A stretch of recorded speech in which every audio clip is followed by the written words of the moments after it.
Good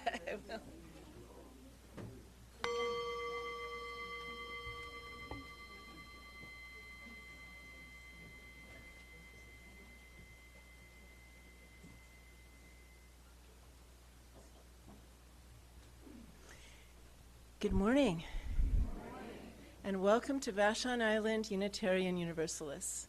My name is Gay Roselle. I use she, her pronouns, and I will be your service leader today.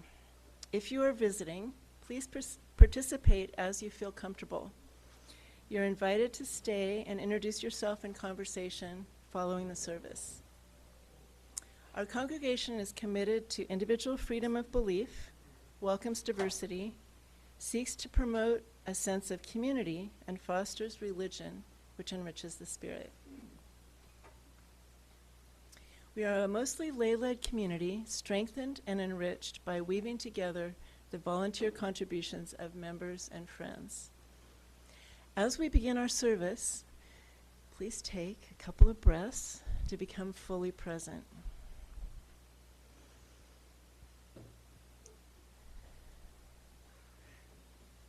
Relax and bring your attention into this moment of communal reflection and sharing.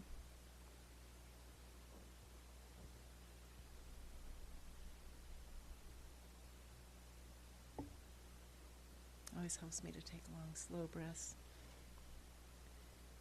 And our land acknowledgement.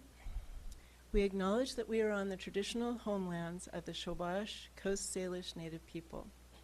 The Puyallup people have lived on and stewarded these lands since the beginning of time and continue to do so today. We recognize that this land acknowledgement is one small step toward true allyship, and we commit to uplifting the voices, experiences, and histories of the indigenous people of this land and beyond. We welcome all who enter our congregation. We listen for and reflect back each person's deepest dream for being alive. We warmly greet newcomers, seek to know each other, and find common ground. I'd like to invite Vicki Claybaugh to come forward to light the chalice.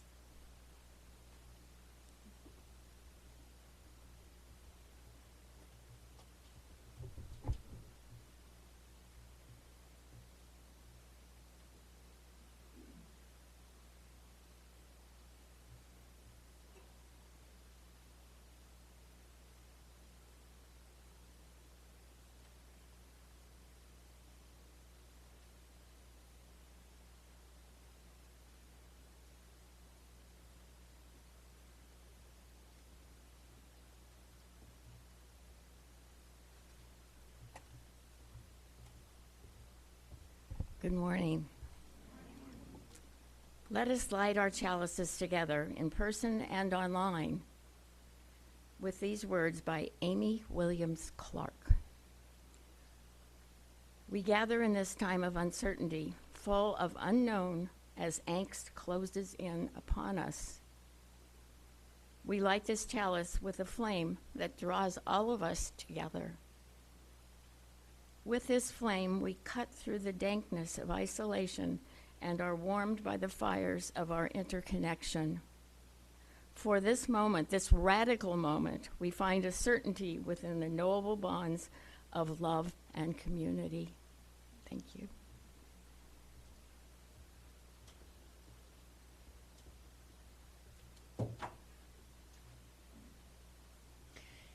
And I'd like to introduce our speaker. Reverend Florence Kaplow is a sixth-generation UU. Woo, woo, woo.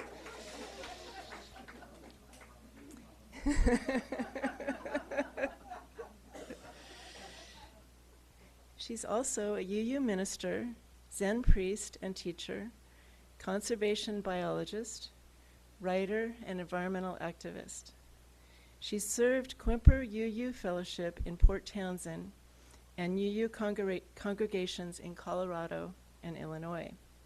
She has just published her third book, Tend to Your Spirit, Mindful Living with Chronic Illness. And she is happy to sign copies after the service. She's based in Port Angeles.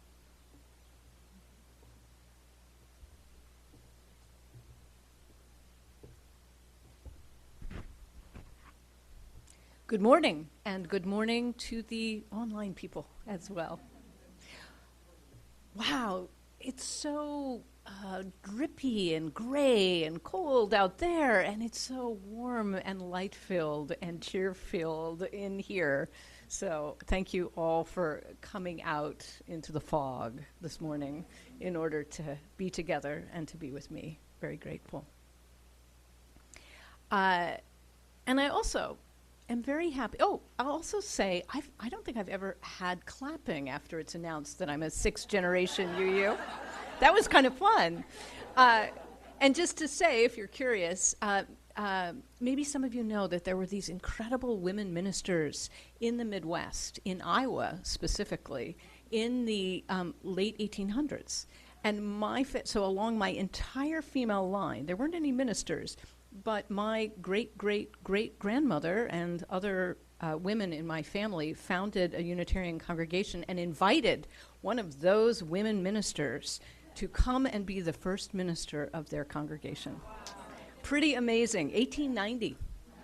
So yeah, it's a wonderful heritage to have. And I'm also so happy that you, every Sunday, acknowledge the original peoples of this land. When I was at Quimper UU in Port Angeles about 11 years ago, I was part of starting the Native American Action Committee there, which has done really great solidarity work in the years since I was there. And it just really fills my heart with happiness to remember, each Sunday. And although that might seem small, it really is beginning the process of coming into greater relationship and responsibility. So thank you for that. And that leads me to this service. All this last year, we have been collectively experiencing the kind of whiplash, trauma, grief that a people experience when their government turns towards authoritarianism and all that comes with that. And we gather today, as UUs do each Sunday across the country, seeking courage in these times, seeking community, making community in these times, seeking solace, seeking grounding, seeking inspiration. I loved the chalice lighting, too. I felt like it was right on point. So, as you heard, I am both a UU minister and a Zen teacher. It is clear to me right now that my work, my personal work, is to provide whatever inspiration and spiritual grounding that I can, so that we are not rendered powerless, hopeless, fearful, or unable to act. That's what they want.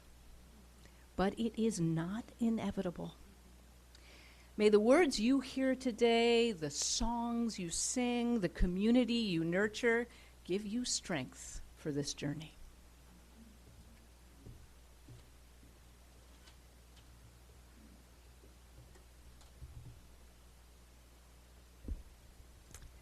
Thank you.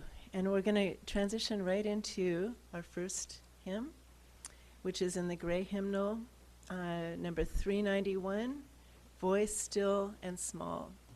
So any song leaders that would like to come up, we'd love to have you. I'd like to say I will play it once through in entirety, and then the beautiful words by John Corrado and music. Let's sing it twice.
our first reading from Mary DeMange.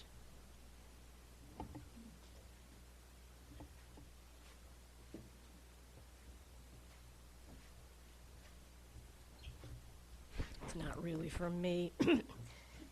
It's an ancient Indian tale that was adapted by Rafe Martin.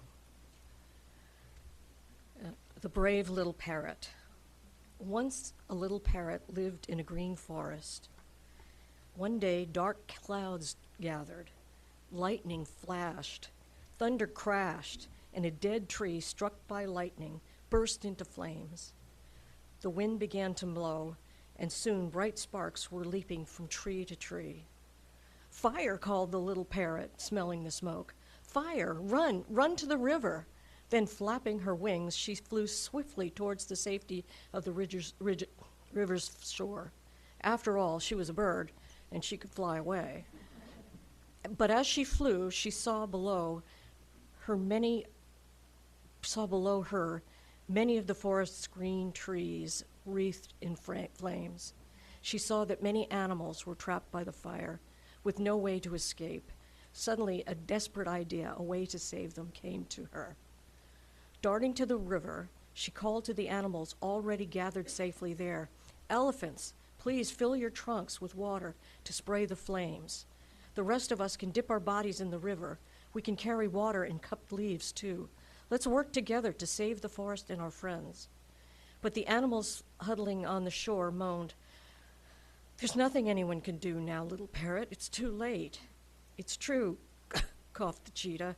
"Fast as I am, the flames are faster. And powerful as we are," trumpeted the elephants, "we can't charge through flames." "It's hopeless," the animals agreed. But the little parrot saw a way. After soaking her feathers in the cool water and filling a cupped leaf, she flew back over the burning forest. Flames leaped at her. Fierce heat struck and thick smoke coiled. Walls of fire shot up now on one side, now on the other. But twisting and turning through the mad maze of fire, the little parrot flew bravely on. At last, over the heart of the burning forest, the little parrot shook her wings.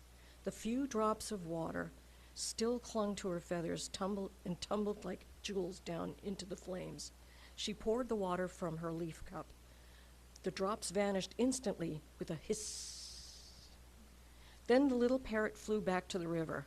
Once more she dipped her body and wings in the cool water and filled another leaf cup. "Stay with us, little parrot," pleaded the gentle deer. "Don't go back into the fire." "Yes, stay," roared the mighty lion. "A few drops of water can't save a burning forest." "It's too late," cried all the animals. "Be safe here with us."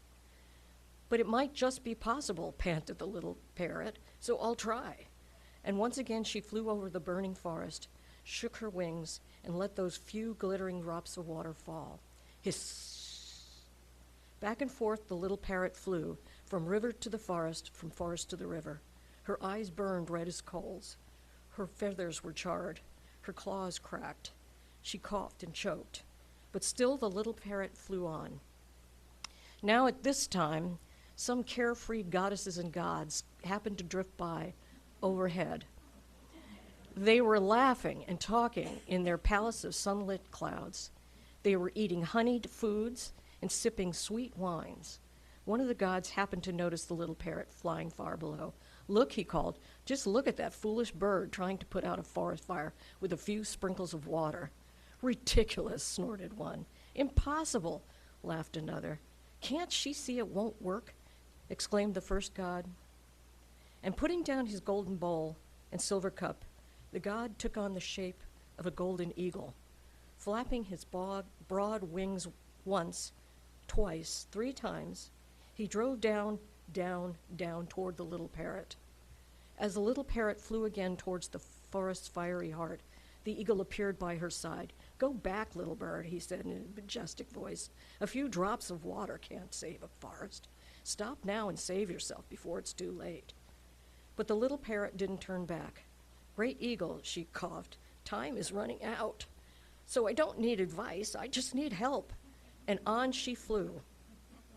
The great eagle was amazed, for each instant the heat grew fiercer.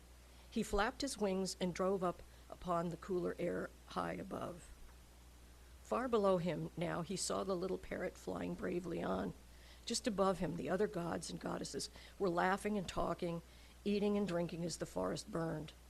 Then, for the first time in all his endless life, that god felt ashamed. "We are gods, after all," he exclaimed. "We should do something." And all at once the great eagle began to weep. Tears fell from his eyes, fell in torrents, sheet after sheet, like cooling rain, upon the fire, upon the forest, upon the animals, and upon the little parrot. And what was this? Whenever those tears fell, the flames went out. Glistening tears ripped from burning branches and soaked into the scorched earth. The forest became quiet and still. Then, whenever those tears touched, new life burst forth. Green grass pushed up among the still growing cinders. Blossoms opened, leaves unfurled. New feathers now grew on the little parrot, too. Feathers red as flame, green as leaves, yellow as sunlight, blue as a river. Such perfect colors. Such a pretty bird. "The fire is out," called the little parrot in her joy. "Look, the danger is past." The animals looked at one another in amazement. Washed down by those tears, they were whole and well. Not one was harmed. "Hooray," cried the animals. "Hooray for the brave little parrot and the miraculous rain." Overhead in the clear blue sky, their friend, the little parrot, was looping and soaring in delight. She had done all she could, and somehow it had saved them.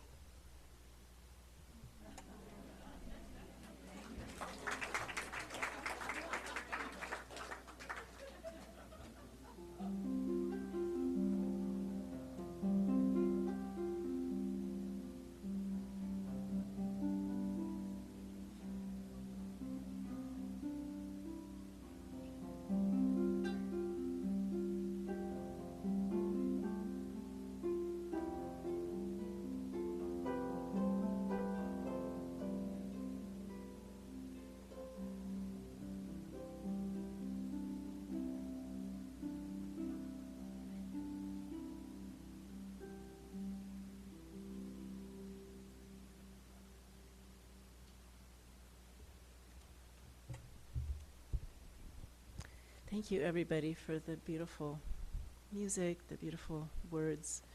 And our next reading is from Kim Comeback. Second reading.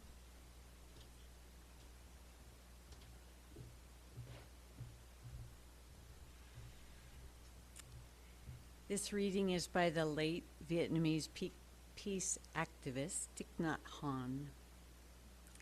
When the crowded Vietnamese refugee boats met with storms or pirates, if everyone panicked, all would be lost. But if even one person on the boat remained calm and centered, it was enough. It showed the way for everyone to survive. I am inviting you to go deeper, to learn, and to practice so that you can become someone who has great capacity for being solid, calm, and without fear.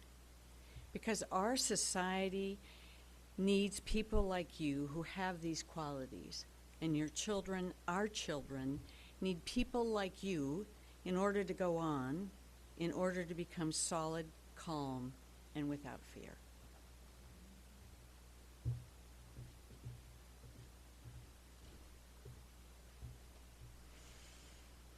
I must say, I was just delighted with the reading of The Brave Little Parrot.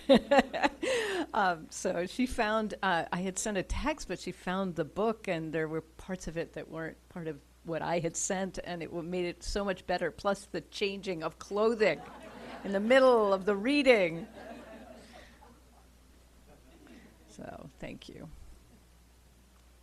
Back in 2018, which, if you remember, was the last time we had the president we have now, I was on Whidbey Island, another island in Puget Sound, for a week with a friend, doing a silent meditation retreat.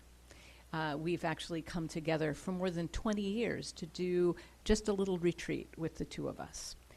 And that year, we did something very unusual in the middle of our retreat. Like the other mornings, we woke and sat in meditation for an hour in the hush and bird song of early morning. Eagles and deer outside the big picture window, incense rising from our small makeshift altar. Then we made breakfast and put on our jackets and rain gear and headed out to the demonstration at the Park and Ride in the middle of the island. There we joined more than 200 people, many of them children. And this was during the time, was another time of really terrible things happening to immigrants in our country. So all those people were there in the rain with signs that read things like, "Let the kids go, let the parents go, let them be together, and love your neighbors." So many people going by honked and clapped and even blew kisses to us. And I stood beneath a fir tree and choked back tears, because this is the world I want to live in, where people stand in the rain on a Saturday morning for their neighbors whom they do not know. And there were UUs there, it turned out. I found out later, the next day, because this is what UUs do. We show up. How many people here have attended a demonstration in the last month or two? Yeah, exactly. My point made. You might wonder, surely that wasn't spiritual practice in the middle of the retreat to go to a demonstration. People tend to think that spiritual practices and engagement with the world are at opposite ends of the spectrum. Although I hope as UUs we know better. People tend to think that Buddhism is all about sitting quietly and withdrawing from the world, letting go of our passionate care for the world for some kind of inner development, aka navel gazing. This has not been my experience. My experience over nearly 40 years of Buddhist practice and a lifetime, as you heard, of as a UU, is that it is precisely those practices and teachings that have made it possible for me to continue to be engaged in the heartbreaking work of, there's a couple of chairs up here, could come up here, of environmental activism. I want everybody to find a place to sit. Come on up. Two up here. Yeah.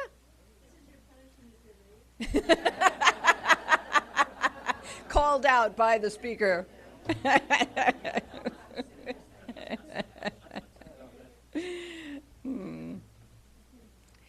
So that for me, being engaged with spiritual practices that really ground me is what has made it possible for me to continue as an activist without turning away, without descending into cynicism or apathy or erupting into rage.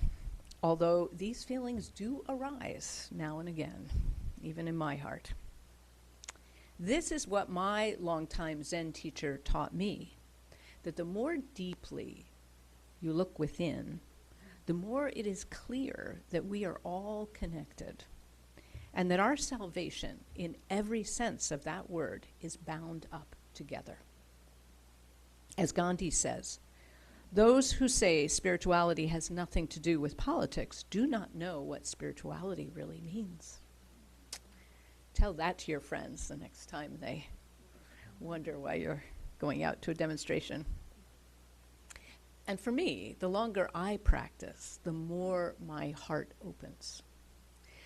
I want to be a person who weeps when she reads the newspaper. We should all be that person, I think. Or who weeps when she stands at a demonstration because there are things worth weeping over. When I ordained as a Zen priest and asked my teacher what it meant to be a priest, this was in about 2007, he said, "We weep. We weep for the world." Many centuries ago, a student asked his teacher, "What is Zen?" And the teacher responded with an appropriate response. So what is the appropriate response right now? I can't tell you. This is actually for you to find out. But I don't think it is turning away or turning inward, and I don't think it's drowning in fear or anger. It might be your own version of Thich Nhat Hanh reminding us that if even one person on the boat could remain calm, everyone might survive. And by the way, I don't think that was a metaphor. If you know the story of Thich Nhat Hanh's life, he was in Vietnam during the war. His people took care of both sides, which meant that he and his people were shot at by both sides. And then he was supporting the boat people as they were fleeing from Vietnam. So I think he was talking about something that really happened.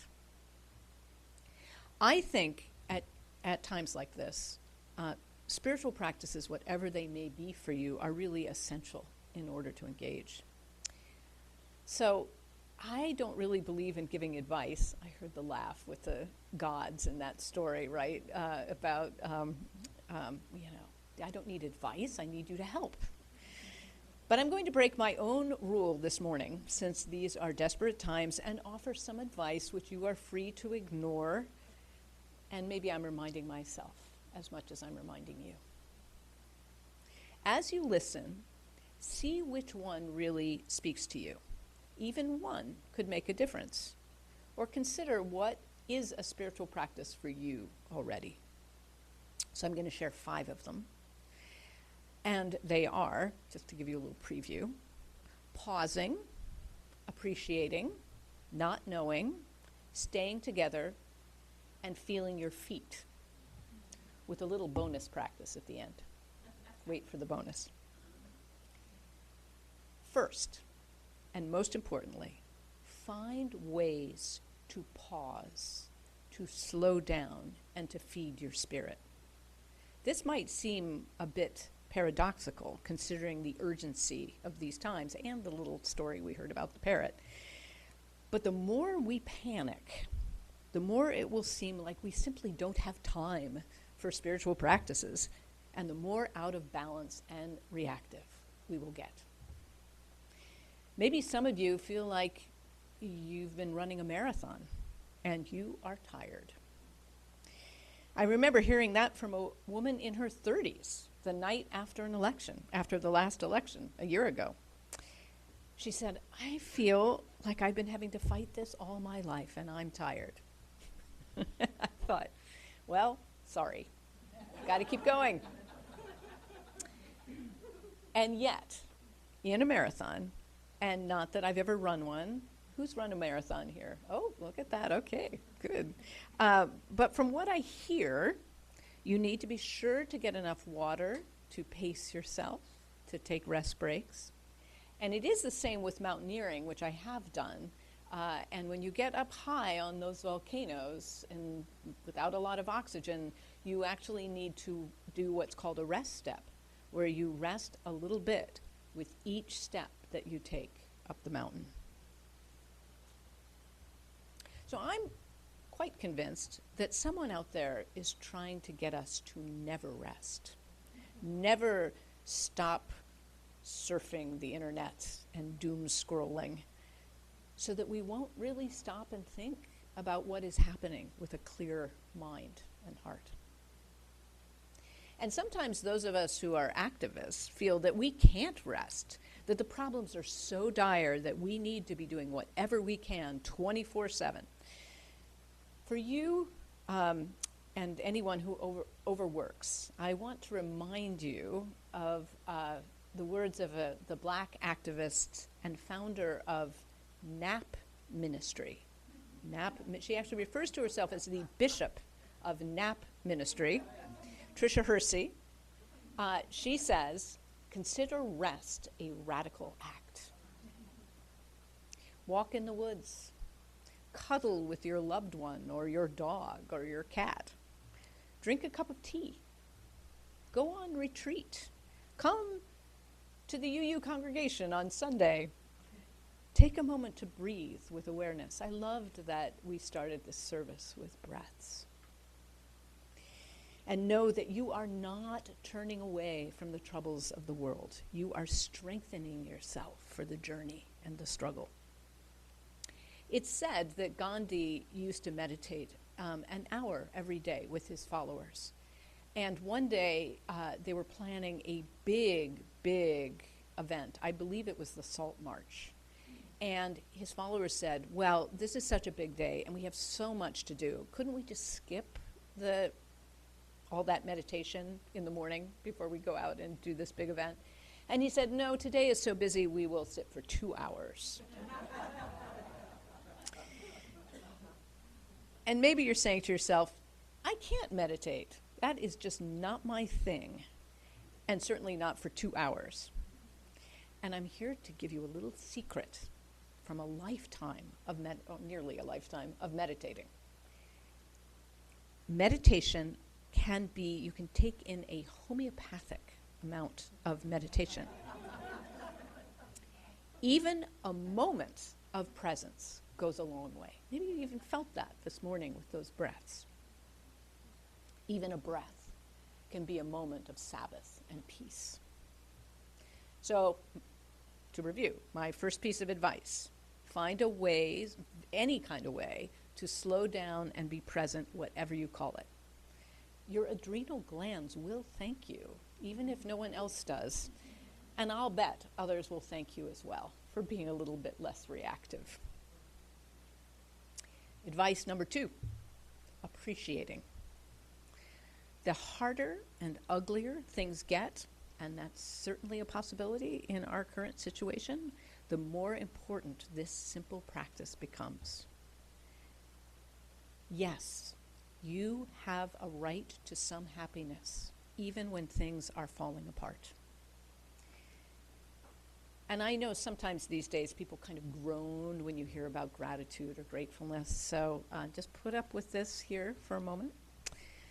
The intentional practice of gratitude has been shown scientifically to increase baseline happiness, reduce pain and depression, lower stress, and improve sleep. If we had a drug that did all that with no side effects, it would be a runaway bestseller. And there are, just like with pausing, there are 1,000 ways to practice appreciation, maybe that's a better word, or as Rumi said, to kneel and kiss the ground.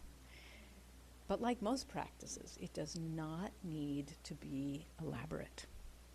And 2 of the very easiest that I really love are savoring and awe.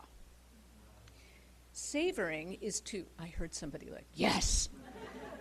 Savoring is to fully experience small pleasures and comforts, like that first sip of your morning coffee or tea, right? Or how it feels to get into bed after a long day. That's savoring. You're just extending your full experience of something that gives you pleasure, just a little bit. Awe is our response to something vast or amazing, something seen, heard, or witnessed. So I feel awe a lot. I had to be in the Midwest for 8 years. Not easy. I just recently came back, and I'm now in Port Angeles, and I experience awe when I look out into the water and into the sky here, or when I see a whole flock of geese or swans flying over me. But what people who've actually studied awe have found is in terms of, as Westerners, nature evokes a lot of awe for us. But if you look at people across all cultures, what is most common is awe in the presence of kindness or greatness or moral courage. That's actually what can also evoke awe. So you can go and watch a documentary about someone who has those qualities, and that will also bring awe into your life and heart. So, advice number 3, and this may feel a little strange to a bunch of probably highly educated Unitarian Universalists, but it is at the heart of Zen and incredibly helpful in tough times. Practice not knowing. What do I mean by that? We are so sure we know what's going to happen, and people online are really happy to tell us all day long what's going to happen. Our thoughts about this world and where it's going can literally drive us crazy. I'm remembering a friend who had a bumper sticker on her car that might take you a minute to get this, but it said, where are we going, and why am I in this handbasket? You got it. I love that bumper sticker. But these thoughts are just thoughts. And when we realize this, when we realize that they're just thought and nobody really knows what's going to happen even a minute from now, it's likely I'll still be talking, but we don't really know. Thich Nhat Hanh used to tell his students to ask themselves always, am I sure? Am I sure? For instance, perhaps like you, I am sometimes filled with dread about the future of our country and our world. But the reality is that I don't know. And no one does. Not even the wisest pundits writing for the most prestigious publications. And if there's any retired or current pundits in the sanctuary, my apologies for that. And I can ask myself, am I sure? And then still act for what I believe in, regardless of the outcome. Because I can't know the effect of my action, but like that little brave parrot, every little bit helps. Okay. 4th, this is the one that really comes from our tradition, the UU tradition. Remember to stay together. Remember that you are not alone. What brought me to UU ministry was witnessing and being a beneficiary of the tremendous care and love, even for strangers, that can be expressed in a UU congregation. And I feel it here in this room this morning. What actually brought me to UU ministry was stumbling into a congregation in a new city. This was in Flagstaff, Arizona, sad and unwell, and being embraced before they practically even knew my name. Come to think of it, I experienced awe when that happened. There is so much power and encouragement that comes from showing up for each other, acting for the world, standing in a picket line, or marching for justice, not alone, but together. This is one of the many reasons I think progressive faith communities will matter all the more in the coming times, despite what the pundits say. We need each other. We can't just do this alone, just as the brave little parrot couldn't do it alone, although she was trying. So I want to share a poem that's been really important to me since my teen years, and the last couple of lines were part of the reason for a lot of my life, including becoming a biologist. Written by the beat poet Gary Snyder in 1959. It's called For the Children. Maybe you know it. The rising hills, the slopes of statistics lie before us, the steep climb of everything going up, up, as we all go down. In the next century or the one beyond that, they say are valleys, pastures. We can meet there in peace if we make it. To climb these coming crests, one word to you and your children. Stay together. Learn the flowers. Go light. Okay, we've come to the 5th one. I always lose track of my numbers in here, but pretty sure it's number 5. The simplest of all. Pay attention to your feet. Pay attention to them right now. See how they are beneath you. Maybe there's one of them or both of them in contact with the floor. And underneath that floor is the earth, the bedrock of this island that you live on. We spend so much time up here, right? And meanwhile, our humble and hardworking feet are supporting us. To feel your feet is to feel your foundation, to quite literally ground yourself. Whether you're standing in a grocery line, having an argument with your partner, or facing a line of police at an oncoming action, feeling your feet. I'm just thinking about how close the Tacoma ICE detention center is from here.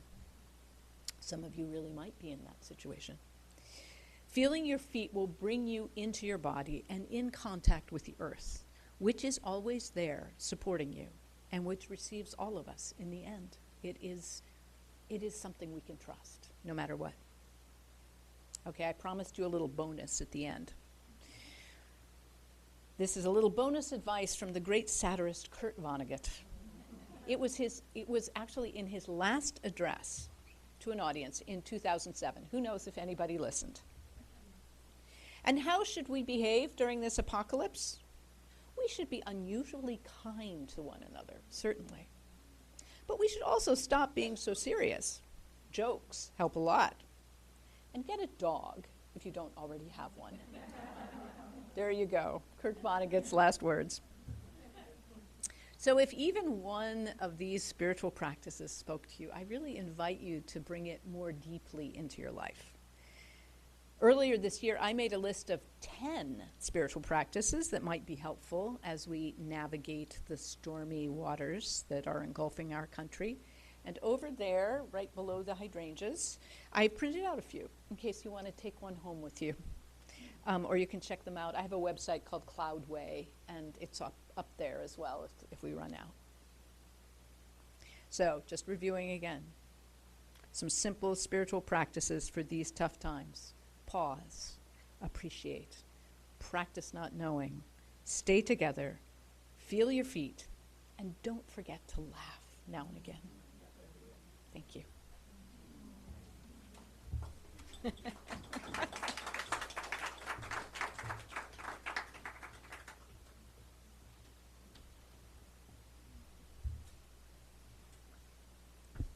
Wow, thank you so much. Incredible.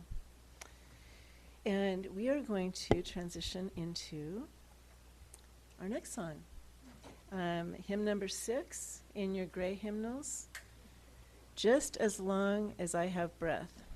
And Leslie, are you going to play it through? Okay, great. So listen, and song leaders, if you want to come up front, that'd be awesome. Oh, number 6. Yeah, number 6 in the gray hymnal. Yeah.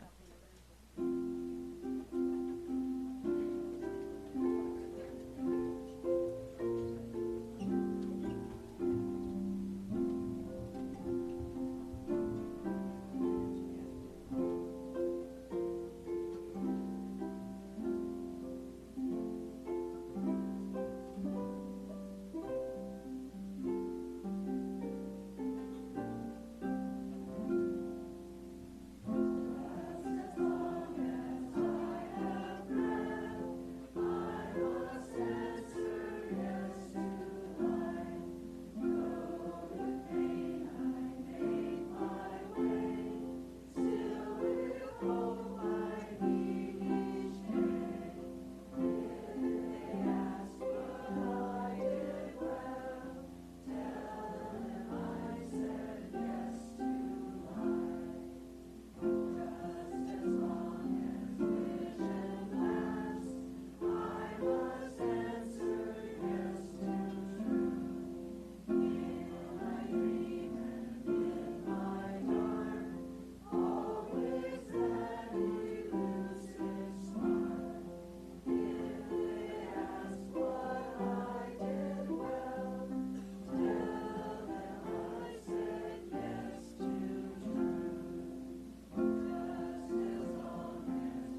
We now pause the recording and finish the service.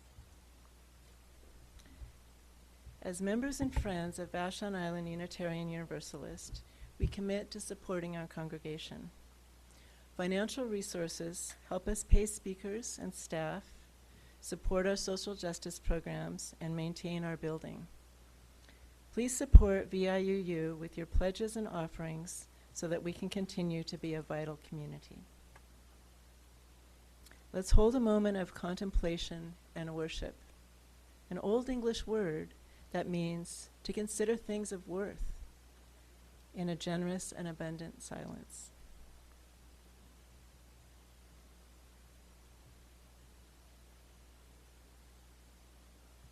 Okay, wait a second. Sorry, I'm a little out of breath.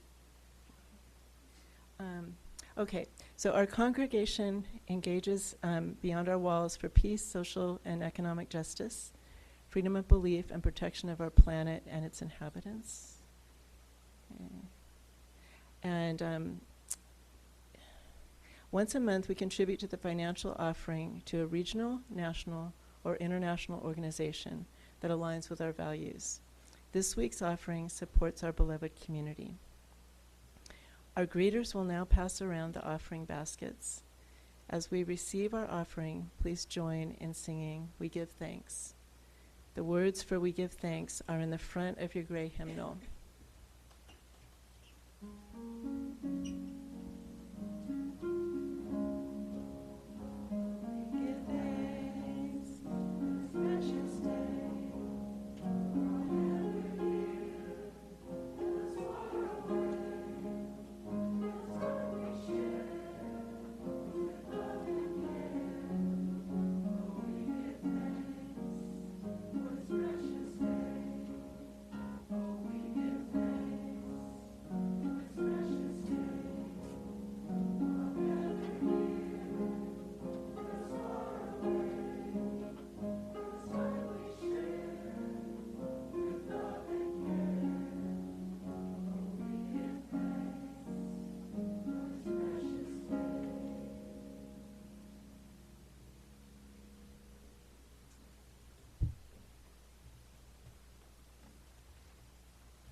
I'd like to close with these words by the meditation teacher Jack Kornfield.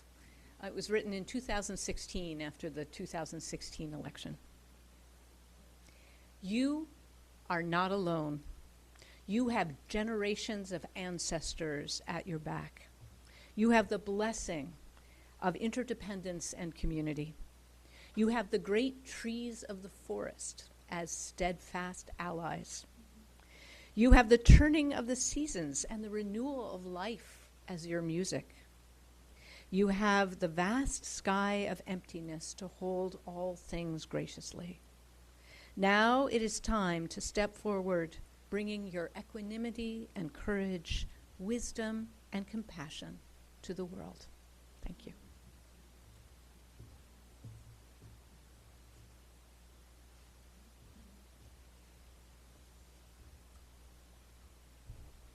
I now invite Jackie O'Malley to come up and do our chalice extinguishing.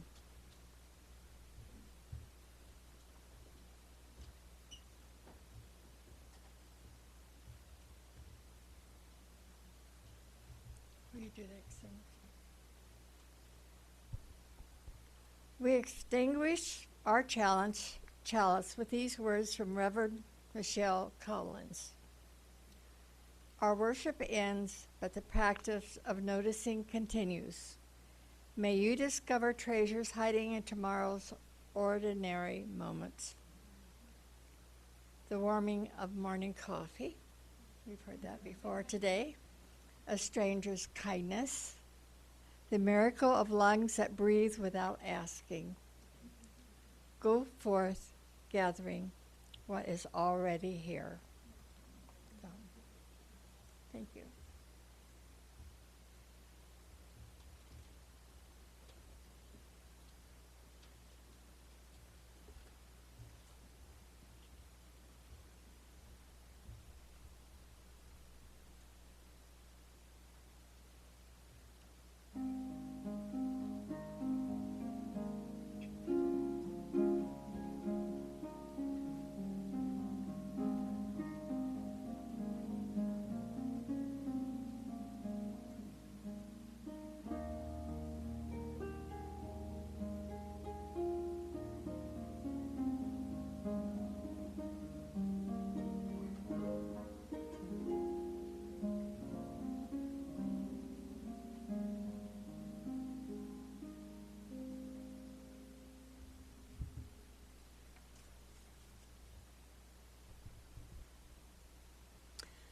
Okay, we've reached the end of our formal service, and I want to thank all the people involved in the service. Reverend Florence, Leslie, Vicki, Mary, Kim,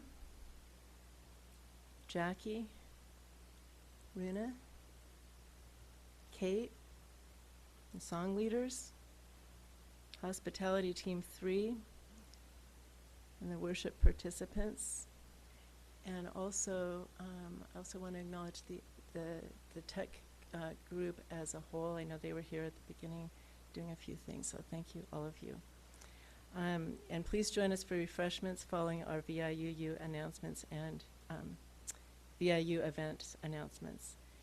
And one thing I wanted to say, I'd forgotten to say it during the Joys and Concerns, but if you notice over here, our Soul Matters theme of the month is nurturing gratitude. And it was talked about at our Sunday service committee that we should acknowledge those more directly. And it's a beautiful, it ties in beautifully with today, and as does this month. So thinking forward, keep that in mind. And our next service is going to be on the 23rd, and Judy is coordinating that, and that's going to be with Shauna. It's going to be this, I believe. So that'll be next week. And the week after that is going to be Matt is coordinating the service with Lata, and that's going to be another exciting service. So looking forward to that.